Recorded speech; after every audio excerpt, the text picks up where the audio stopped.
എന്നെ കണ്ട് അപ്പം തെറി പറയും. അച്ഛനും ഭയങ്കര ഇഷ്ടമോ വിളിച്ചുകൊണ്ട് ഞാൻ തട്ടിക്കൊണ്ട് പോകുമ്പോൾ വന്നേക്കണമെന്ന് പറയണ്ട.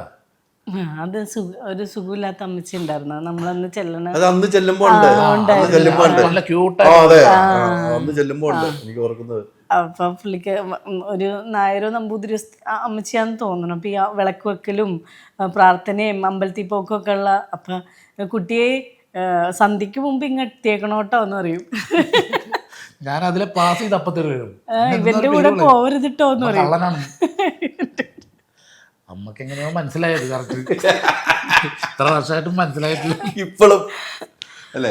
ഈ ഞാൻ പറഞ്ഞു വന്നില്ല, ആ ഒരു വീടിന്റെ കാര്യം തന്നെ ഞാൻ പറഞ്ഞു വെച്ചിട്ട് അതങ്ങനെ കൊടുത്തു. ഇനിയിപ്പോൾ നിങ്ങളുടെ സ്വപ്നം ഇതാണ്.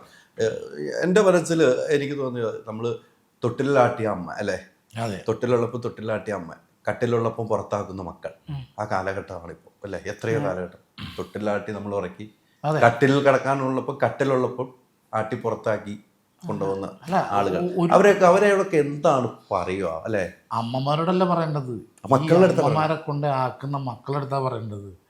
നമ്മളുടെ അച്ഛനും അമ്മയും പ്രായമായി കഴിഞ്ഞിട്ടുണ്ടെങ്കിൽ ചാരു കസേരയും കയറുകെട്ടിലുമാണ് ഇവരുടെ ജീവിതം. രാവിലെ ആ കയറുകെട്ടിൽ നിന്നിട്ട് ഒരു ചാരു കസേര വന്നിരിക്കും, അവിടെ തന്നെ ചായ വരും, ഭക്ഷണം കഴിച്ചിട്ട് നേരെ പോയി ആ കട്ടിലും കസേരയായിട്ടുള്ള ജീവിതമോ. ഇപ്പം അവർ നിൽക്കുന്ന സ്ഥലങ്ങൾ പലരും ഭയങ്കര ഹാപ്പിയാണ്.